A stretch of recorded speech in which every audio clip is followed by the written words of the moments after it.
বন্ধুরা, গতকালকের ভিডিওতে আপনাদের সাথে ক্লিয়ার শেয়ার করেইছিলাম যে আজকের দিনে কিন্তু আপনারা নয় রেঞ্জ বাউন্ড দেখবেন তলার দিকে যদি বাজার পড়তে থাকে, আর যদি ওপরের দিকের জন্য মুভ হয় সেই ক্ষেত্রে কিন্তু আপনারা কিন্তু একটা মোমেন্টাম ট্রেড পেতে পারেন। আজকের দিনে এত বড় মুভ হয়ে যাবে সেটা কিন্তু কল্পনাও করতে পারিনি।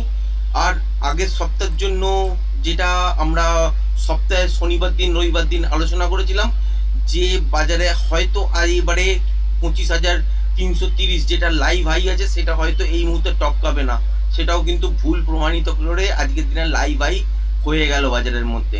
এবার এখান থেকে কি দেখতে পাচ্ছি, গতকালকের ভিডিওতে কি বলেছিলাম যে যদি দেখেন যে এই সুইং লোটা যেটা হচ্ছে 24,888 এই জায়গাটা যদি ব্রেক না করে, যদি ছোটোখাটো গ্যাপ ডাউন দেখেন এই লোটা যদি ব্রেক না করে, তাহলে সেক্ষেত্রে ওপরের দিকের জন্য মোমেন্টাম আপনারা ট্রেড পাবেন সকাল থেকেই। তারপর আরেকটা কি বলেছিলাম, যদি এইটাকে ব্রেক করেও দেয় এবং যদি দেখেন যে এই সুইং লোটা বা এই সুইং লোটা যদি ব্রেক না করে, তাহলে কিন্তু যে কোনো জায়গায় যদি গ্যাপ ডাউন এর মধ্যে খোলে তাহলে সেখান থেকে কিন্তু রিভার্সাল পাবেন। আর যদি ফ্ল্যাট খুলে তলার দিকে পড়ে, এই সুইং লোটা ব্রেক করে, তাহলে তলার দিকে এত দূর, তারপর তলার দিকে এত দূর, এরকম করে কন্টিনিউশন ট্রেড হবে। সেক্ষেত্রে রেঞ্জ বাউন্ড টাইপের সিচুয়েশন দেখবেন। আজ মর্নিংয়ে গ্যাপ আপ খুলেছে, দেখতেই পেয়েছেন কি হয়েছে যে এইখান থেকে কিন্তু বাজার একটা রিট্রেস করেছে এত দূর পর্যন্ত। তারপর কি দেখতে পেয়েছেন বাজারের মধ্যে এখানে কিন্তু পুরোপুরি নয়েস, এখানে কিন্তু ট্রেডেবল মুভ সকাল থেকেই আসছিল না। একটা ট্রেডেবল মুভ ধরার চেষ্টা করেছিলাম, সেটা হচ্ছে ঠিক এই জায়গাটাতে। যারা টেকনিক্যালটা জানেন তারা নিশ্চয়ই ঠিক বুঝবেন যে কেন ধরার চেষ্টা করেছিলাম এখানে টেকনিক্যাল মুভ। সেখানেও কিন্তু কি হয়েছে যে ওপরের দিকের জন্য যখনই বাই করা হয়েছে, যে উপরের দিকে মুভমেন্ট হয়তো একটা হতে পারে, সেক্ষেত্রে এখান থেকে কিন্তু কি হয়েছে দেখতে পাচ্ছি আর মুভমেন্ট হচ্ছিল না। তারপর তলার দিকে কিন্তু এক্সিট হতে হয়েছে বাধ্য হয়ে। তারপর কি দেখা গেছে, বাজার কিন্তু আবার একটা সুযোগ দিয়েছিল টেকনিক্যাল মুভ অনুযায়ী এখান থেকে বাই ধরার জন্য, সেইটা টাইমিং গন্ডগোল হচ্ছিল, সেই জন্য কিন্তু এই জায়গাটাতে আর বাই করিনি। তারপরে কিন্তু আবার একটা টেকনিক্যাল মুভ দিয়েছিল, সেই জায়গাটায় কিন্তু ঠিক এই জায়গাটা দেখার পর থেকেই কিন্তু এখান থেকে একটা মুভ আমরা পেয়েছি আজকের দিনে, এবং বেশি দূর কিন্তু হোল্ড করতে পারিনি। টার্গেট হিসাবে যদি বলেন তাহলে হচ্ছে এই বড় যে 5 মিনিটের ক্যান্ডেলটা দেখতে পাচ্ছেন, এই সব কাছাকাছি মানে 120, 25,120 এই লেভেলটার কাছাকাছি কিন্তু আজকের দিনে এক্সিট হয়ে গেছে।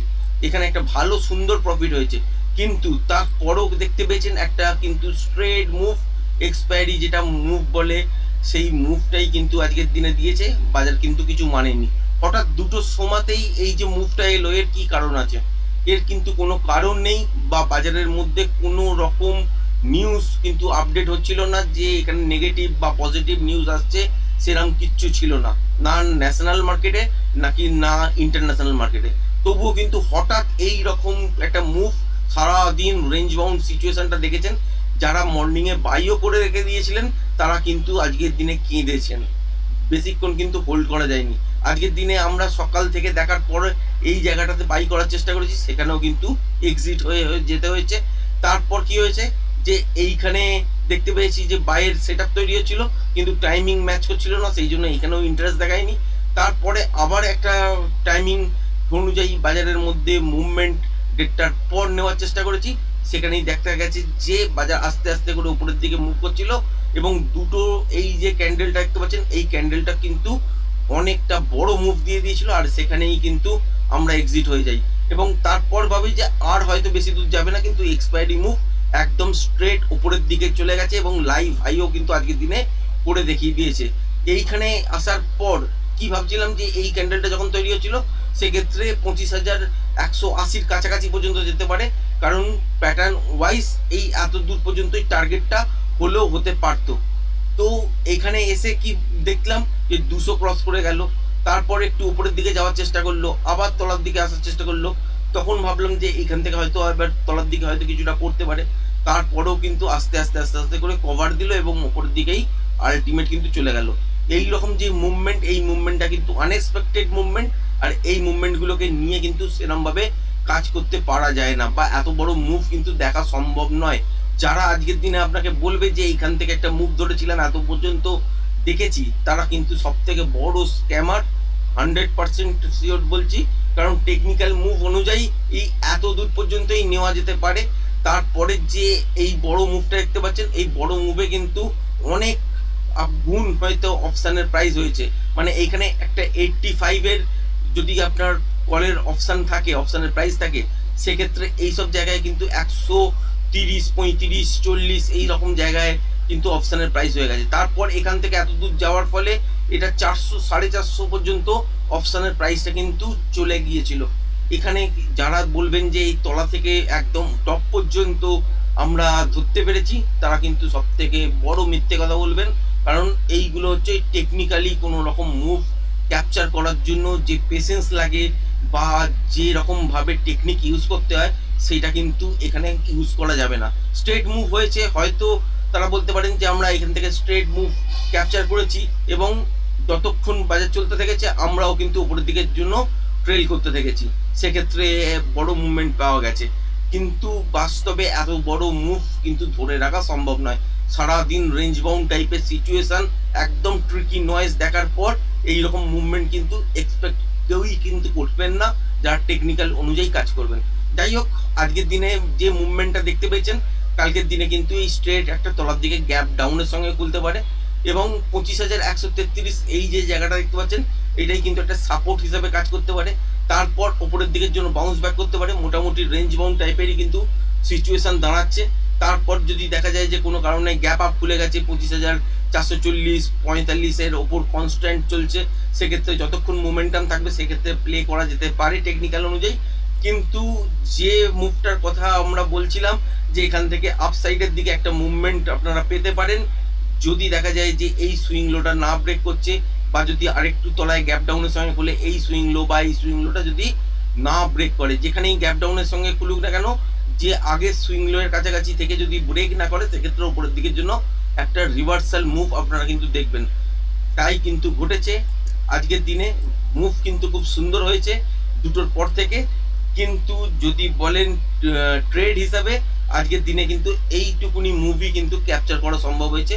এর পরে কিন্তু যে মুভটা হয়েছে সেটা কিন্তু বসে বসে দেখা ছাড়া কোনো রকম কাজ হয়নি। কালকের দিনের জন্য যদি দেখা যায় যে এখান থেকে বাজার ফ্ল্যাট খুলেছে, উপরের দিকে যাওয়ার চেষ্টা করেছে, 25,430 এই যে জোনটা আছে এটা ব্রেক করতে পারছে না, সেক্ষেত্রে তলার দিকে আবার পড়বে এবং সেক্ষেত্রে টার্গেট আপনারা 25,133 পর্যন্ত পেয়ে যাবেন।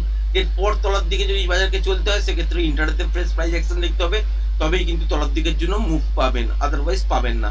এবার যদি দেখা যায় যে গ্যাপ ডাউনের সঙ্গে খুলেছে 25,133-এর কাছাকাছি বা 25,200-র কাছাকাছি বা 160-এর কাছাকাছি, তো এখানে আসার সঙ্গে সঙ্গেই কিন্তু বাই করবেন না। এখানে আসার পর ওকে তলার দিকে আরেকটু আসতে দেবেন বা ওপরের দিকের জন্য রিট্রেস করতে দেবেন, তারপর বাজারের মধ্যে কি মুভ দাঁড়াচ্ছে সেটা দেখবেন। তারপর যদি দেখেন যে আর তলার দিকে ব্রেক করছে না, সেক্ষেত্রে বাই ধরতে পারেন। আর যদি ব্রেক করে দেয় সেক্ষেত্রে সেল হবে এবং তলার দিকে কিন্তু মোমেন্টাম হিসাবেই আপনারা স্ক্যালপিং ট্রেড বার করতে পারবেন। এবার যদি এত বড় মুভটাকে ক্যাপচার করতে হয়, কালকের দিনেও যদি দেখেন যে এরকম বড় মুভ হয়ে গেল, ক্যাপচার যদি আপনাকে করতে হয়, তার জন্য আপনাকে কিন্তু প্রপার টেকনিক্যাল অনুযায়ী বাজারের মধ্যে যদি মুভমেন্ট থাকে, সেক্ষেত্রে আপনারা কিন্তু রিট্রেসমেন্ট অনুযায়ী ট্রেডটাকে হোল্ড করতে পারেন। কিন্তু এখানে যদি স্ট্রেট মুভ হয় এবং অনেকটা বড় পয়েন্ট হয়, তারপরেই কিন্তু আপনি আর ওখানে এক্সিট করতেই চাইবেন, সেখানে আর এন্ট্রি করে নতুন করে এন্ট্রি বা ওটাকে হোল্ড করতে চাইবেন না। সেই জিনিসটাই কিন্তু আজকের দিনে ঘটেছে। কালকের দিনেও এইরকম আশা করি হয়তো কালকের দিনে দেখবেন না, আজকে এক্সপায়ারি বলে দেখেছেন। কিন্তু কালকের দিনে যদি দেখেন যে এই জায়গায় ফ্ল্যাট খুলেছে, তলার দিকে পড়ার চেষ্টা করছে, সেক্ষেত্রে যতক্ষণ তলার দিকে পড়বে কোনো ট্রেড কিন্তু করতে যাবেন না। যদি গ্যাপ ডাউনের সঙ্গে করলে 25,130, 160, 200 এর কাছাকাছি করলেও তলার দিকে কিছুটা আসার চেষ্টা করবে হয়তো বাজার, সেক্ষেত্রে ট্রেড কিন্তু ধরতে যাবেন না। এইসব জায়গা থেকে দেখবেন যে রিভার্সাল সাইন পাচ্ছেন কিনা, রিভার্সাল সাইন পেলে ওপরের দিকের জন্য ট্রেড হবে। আবার যদি ফ্ল্যাট হলেও ওপরের দিকের জন্য বাজার যাওয়ার চেষ্টা করে, সেক্ষেত্রে খেয়াল রাখবেন হচ্ছে 25,430 এই জোনটার কাছাকাছি, এখানে গিয়ে বাজার কি রিয়াকশন দিচ্ছে, উপরের দিকের জন্য ব্রেক করছে নাকি এখান থেকেই আবার তলার দিকের জন্য মুভমেন্ট করছে। যদি তলার দিকের জন্য মুভমেন্ট করে, সেক্ষেত্রে সেল করা যেতে পারে। যতক্ষণ মোমেন্টাম তলার দিকে থাকবে ততক্ষণ পর্যন্ত কিন্তু হোল্ড করতে পারেন। এই ট্রেডটাই কিন্তু কালকের দিনে বেরোবে। আর যদি দেখা যায় যে গ্যাপ আপের সঙ্গে খুলে আছে 25,430-এর ওপর, দেখলেন যে 25,450, 480 কাছাকাছি গ্যাপ আপ খুলেছে, সেক্ষেত্রে এখান থেকে কি করবেন, তলার দিকের জন্য কিছুটা রিট্রেস হতে দেবেন। তারপর যদি দেখেন যে এই সুইং লোটা যদি ব্রেক না করে সেক্ষেত্রে উপরের দিকের জন্য বেশ কিছুটা মুভমেন্ট আপনারা পাবেন, এবং মর্নিং সেশনে যতক্ষণ পাবেন মুভমেন্ট ততক্ষণই কিন্তু ক্যাপচার করার চেষ্টা করবেন। বেলা বাড়ার সাথে সাথে নয়েজ কিন্তু চলে আসবে, সেক্ষেত্রে উপরের দিকে কিন্তু ট্রেড নাও হতে পারে। এবার যদি দেখেন যে উপরের দিকে টার্গেট কতটা দাঁড়াচ্ছে, সেক্ষেত্রে টার্গেট নির্দিষ্টভাবে কিন্তু বলা যাবে না, কারণ হচ্ছে একটাই যে উপরের দিকে আমাদের হাতে কোনো কিন্তু লেভেল নেই। উপরের দিকে লাইভ হাইতেই চলবে, যতক্ষণ মোমেন্টাম থাকবে ততক্ষণ পর্যন্তই কিন্তু ট্রেডটাকে হোল্ড করতে হবে। আর যদি দেখা যায় যে এই 25,430-32-এর কাছাকাছি পর্যন্ত বাজার মর্নিংয়ে গ্যাপ আপে খুলেছে, খোলার পর আর উপরের দিকে যাওয়ার জন্য ইন্টারেস্ট দেখাচ্ছে না, সেক্ষেত্রে তলের দিকে পড়তে পারে, রিভার্সাল সাইন দেখলে শর্ট করবেন। আর যদি দেখা যায় যে গ্যাপ ডাউনের সঙ্গে খুলেছে, এই লেভেলটাকে খেয়াল রাখবেন, এর কাছাকাছি যে কোনো একটা লেভেল থেকে ঘুরতে পারে, হতেই পারে যে 25,200 থেকে ঘুরলো, 25,240 থেকে ঘুরলো, বা 25,160 থেকে ঘুরলো, যেখানেই বাজার খুলুক না কেন তারপর দেখবেন যে তলার দিকে কতটা আসছে। সেক্ষেত্রে খেয়াল রাখবেন 25,133 এই জোনটাকে ব্রেক করছে কিনা। যদি ব্রেক করে দেয় তাহলে কন্টিনিউয়েশনের সঙ্গে তলার দিকে ট্রেড পাবেন, আর যদি না ব্রেক করে এখান থেকে রিভার্সাল সাইন পাবেন, উপর দিকের জন্য ট্রেড হবে। মর্নিং এর দিকে ট্রেড করার চেষ্টা করবেন, সেক্ষেত্রে মর্নিং এ যদি একটা রিভার্সাল সাইন পেয়ে যান তো উপরের দিকের জন্য কিন্তু একটা মোমেন্টাম ট্রেড স্ক্যাল্পিং আকারে কিন্তু বার করতে পারবেন। ব্যাংক নিফটির ক্ষেত্রে দেখতে পাচ্ছেন, ব্যাংক নিফটিতেও সারাদিন নয়েজ দেখার পর একটা দুটো এইরকম করে রেড ক্যান্ডেল, একটা দুটো করে আপনার গ্রিন ক্যান্ডেল, এইরকম করেই সারাদিন চলেছে। হঠাৎ এখান থেকে একটা মোমেন্টাম আপনারা দেখতে পেয়েছেন, তার আগে কিন্তু একটা টেকনিক্যাল মুভ, যারা টেকনিক্যালটা শিখেছেন বা জানেন তারা বুঝতে পারবেন, ঠিক এই জায়গাটা দেখার পর থেকে একটা সুন্দর মুভ ক্যাপচার করা গেছে। ফার্স্ট কিন্তু এইখানে যে 5 মিনিটের যে হাইটা হয়েছিল সেখানেই এক্সিট হয়েছি, তো ব্যাংক নিফটির ক্ষেত্রে কিন্তু সেটা নয়, আরেকটুখানি হোল্ড করেছিলাম, তো এখানে আরেকটু বেশি মুভমেন্ট আজকের দিনে ক্যাপচার করা গেছে। ব্যাংক নিফটিতেও আরও একবার ট্রেড দিয়েছিল ঠিক এই জায়গাটাতে, যেটা এই জায়গাটাতে দেখতে পাচ্ছেন, তো এখানে একটা ট্রেড বেরিয়েছিল টেকনিক্যাল অনুযায়ী, কিন্তু এই ট্রেডটাতে টাইমিংয়ের জন্য ইন্টারেস্ট দেখায়নি।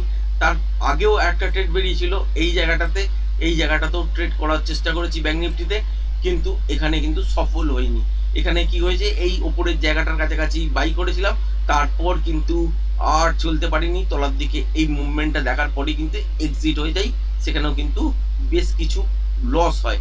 তারপরে এই ট্রেডটা করি না, তারপরে এইখানে আবার যখন সেটা পেয়েছি সেই অনুযায়ী ট্রেড করেছি, তো এখানে একটা ভালো প্রফিট আজকের দিনে পেয়েছি। পুরো মুভটা ক্যাপচার করতে পারিনি, কারণ হচ্ছে এই যে এখান থেকে উপরের দিকে মুভমেন্টটা হয়েছিল, তারপরে তখন নিফটির দিকেই ফলো রাখছিলাম এবং উপর দিকেই মুভমেন্ট হচ্ছিল, সেক্ষেত্রে এই সব জায়গায় যেখানে রিট্রেস করেছে আর একবার, তো এখান থেকে কিন্তু ধরা যেতে পারতো, কিন্তু এই মুভটা আর ক্যাপচার করার সাহস দেখায়নি আজকের দিনে। কালকের দিনের জন্য কি হতে পারে, কালকের দিনের জন্য খেয়াল রাখবেন ঠিক এই জায়গাটা, যেটা হচ্ছে 51,550। যদি দেখেন যে গ্যাপ ডাউনের সঙ্গে খুলেছে 51,550 ব্রেক করছে না, সেক্ষেত্রে এখান থেকে রিভার্সাল সাইন পাবেন, ওপর দিকের জন্য ট্রেড করতে পারেন, এবং 51,870-72 পর্যন্ত টার্গেট পাবেন। এর ওপরে যতক্ষণ মোমেন্টাম পাবেন ততক্ষণ পর্যন্ত ট্রেডটাকে হোল্ড করতে পারেন। আবার যদি দেখেন যে গ্যাপ ডাউনে খুলেছে, এই লেভেলটাকে ব্রেক করে দিয়ে কন্টিনিউ মর্নিং থেকে সাস্টেন করছে, সেক্ষেত্রে এখান থেকে কিন্তু শর্ট হবে, তলার দিকে কিন্তু সাপোর্ট হিসাবে যদি বলেন সেক্ষেত্রে কাজ করবে এই জায়গাটা, ঠিক এই জায়গাটা কাছাকাছি। তার মানে গ্যাপ ডাউনের সঙ্গে যদি খোলে আর 51,550 এর তলায় যদি কন্টিনিউ সাস্টেন করে যায়, সেক্ষেত্রে আপনারা 51,250-এর কাছাকাছি পর্যন্ত টার্গেট পাবেন। এবার এখানে এসে কি দেখবেন, যে এখানে এসে দেখবেন যে এখান থেকে এই লেভেলটাকে প্যাটার্ন ওয়াইজ ব্রেক করছে কিনা। যদি ব্রেক করে সেক্ষেত্রে ইন্টারডেতে ফ্রেশ প্রাইস অ্যাকশন দেখতে হবে। প্যাটার্ন ওয়াইজ যদি কন্টিনিউয়েশন ট্রেড থাকে তাহলে কিন্তু তলার দিকের জন্য মুভ হবে, এবং এই সব জায়গায় আবার নয়েজ দেখবেন। আর যদি এখান থেকে রিভার্সাল দেখা যায় তো এখান থেকে ওপরের দিকের জন্য মুভমেন্ট হবে। বেলা বাড়ার সাথে সাথে নয়েজ বাড়তে পারে, সুতরাং এখান থেকে যদি রিভার্সাল সাইনও পান সেক্ষেত্রে মোমেন্টামটাকেই ফলো করার চেষ্টা করবেন, যতক্ষণ থাকবে ততক্ষণ পর্যন্ত মোমেন্টাম ট্রেডটাকে আপনারা হোল্ড করতে পারেন। মোমেন্টাম যখনই লস হবে একবার কিন্তু এক্সিট হয়ে যাবেন। তারপর যদি ডাইরেকশন ঠিকও থাকে উপরের দিকের জন্য, যদি দেখেন যে সেকেন্ড হাফে মুভ হয়েছে এত দূর পর্যন্ত, বাজারের মধ্যে যদি নয়েজ চলে আসে আর নয়েজ ক্রিয়েট করতে করতে যদি উপরের দিকে যায়, অপশন বাইং করে কিন্তু সেরকম বিশেষ কিছু ফায়দা হবে না, কারণ থিটার এফেক্ট এখানে কিন্তু চলতে থাকবে। এবার এই জায়গাটাই কিন্তু খেয়াল রেখে তবেই কাজ করবেন। আবার যদি কালকের দিনে গ্যাপ আপে খোলে দেখেন যে 51,850-এর ওপর কন্টিনিউ সাস্টেন করছে মর্নিং থেকে, বা যদি দেখেন যে 52,000-এর কাছাকাছি গ্যাপ আপ ওপেন হয়ে গেছে, তারপর ওটাকে রিট্রেস হতে দেবেন। যদি দেখবেন যে এই সুইং লোটা বা এই সুইং লোটা ব্রেক করছে কিনা, যদি ব্রেক না করে তারপর যখন ঘুরতে শুরু করবে সেক্ষেত্রে বাই করতে পারেন, এবং ওপর দিকের জন্যই একটা স্ক্যাল্পিং আকারে ট্রেড কিন্তু বেরোবে। আবার এইখানে মর্নিংয়ে খোলার পরই কিন্তু তলার দিকের জন্য কিছুটা মুভমেন্ট আসতে পারে, সেক্ষেত্রে তলার দিকের জন্য ট্রেডে কিন্তু এন্ট্রি করবেন না, সেখানে নয়েজ থাকবে। আর একটা বড় 5 মিনিট 10 মিনিটের মধ্যে একটা বড় মুভমেন্ট হয়ে যাওয়ার চান্সেস থাকবে। সুতরাং যদি 52,000-এর কাছাকাছি দেখেন যে বাজার খুলেছে, সেক্ষেত্রে তলায়ের দিকে ট্রেড মানে পুট সাইডের দিকে ট্রেড কিন্তু করতে যাবেন না যতক্ষণ না এই সুইং লোটা ব্রেক করছে। তার মানে উপর থেকে তলার দিকে যখন পড়বে সেক্ষেত্রে একটু ওয়েট করবেন, দেখবেন যে কোথায় গিয়ে তলার দিকে মুভটা সাস্টেন করছে। যদি দেখেন যে এর কাছাকাছি কোনো একটা জোনে হতেও পারে যে 51,850, 800, 750, 700 এইসব জায়গার কাছাকাছি যদি মুভমেন্টটা কমপ্লিট হয়ে যায়, তারপর আর তলার দিকে যদি না বাজার যেতে চায়, সেক্ষেত্রে দেখবেন রিভার্সাল সাইন, তারপর দেখবেন উপরের দিকের জন্য আবার মুভ হয়ে গেছে। সেক্ষেত্রে বাজার উপরের দিকের জন্য তখন একটা স্ক্যাল্পিং আকারে ট্রেড আপনারা কিন্তু বার করে নিতে পারেন যতক্ষণ মোমেন্টাম থাকবে। এবার যত বেলা বাড়ার সাথে সাথে এখানে কিন্তু নয়েজ চলে আসবে, সেখানে পিন পয়েন্টে ট্রেডিং করতে হবে এবং স্ক্যাল্পিং আকারেই বার করতে হবে। যতক্ষণ মোমেন্টাম থাকবে যে কোনো ট্রেডের মধ্যে এন্ট্রি হওয়ার পর দেখবেন যে মোমেন্টাম যতক্ষণ আছে ততক্ষণ পর্যন্তই হোল্ড রাখবেন। তারপর কিন্তু ডাইরেকশন ঠিক হওয়া সত্ত্বেও আপনারা কিন্তু যদি অনেকক্ষণ হোল্ড করেন, সেখানে থিটার এফেক্টে অপশনের প্রাইস কিন্তু ড্রপ করতে পারে। আশা করি ভিডিওটা পছন্দ হয়েছে। ভিডিওটা যদি পছন্দ হয়ে থাকে চ্যানেলটাকে অবশ্যই লাইক শেয়ার সাবস্ক্রাইব করবেন। আজকের ভিডিওটা এই পর্যন্তই, ধন্যবাদ।